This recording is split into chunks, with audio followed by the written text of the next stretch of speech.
నమస్కారము.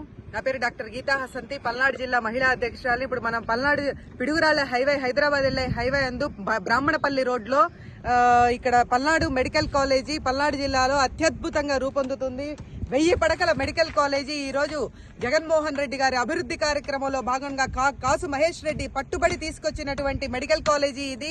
ఈ రోజు ఏదైతే జగన్మోహన్ రెడ్డి గారు విజన్ లో భాగంగా, అభివృద్ధిలో భాగంగా ఈ రోజు కనుక ఏదైతే మనం స్వాతంత్రం వచ్చినప్పటి నుంచి కూడా కేవలం ఆంధ్ర రాష్ట్రంలో 11 మెడికల్ కాలేజీలు ఉంటే, ఈ రోజు జగన్మోహన్ రెడ్డి గారు వచ్చిన ఈ 5 సంవత్సరాలలో 17 మెడికల్ కాలేజీకి 4800 కోట్లకు పైగా బడ్జెట్ తో అనేక చోట్ల మెడికల్ కాలేజీ, జిల్లాకు మెడికల్ కాలేజీ ఈ రోజు రూపొందుకుంటుంది అని చెప్పి సగర్వంగా తెలియజేస్తున్నాను.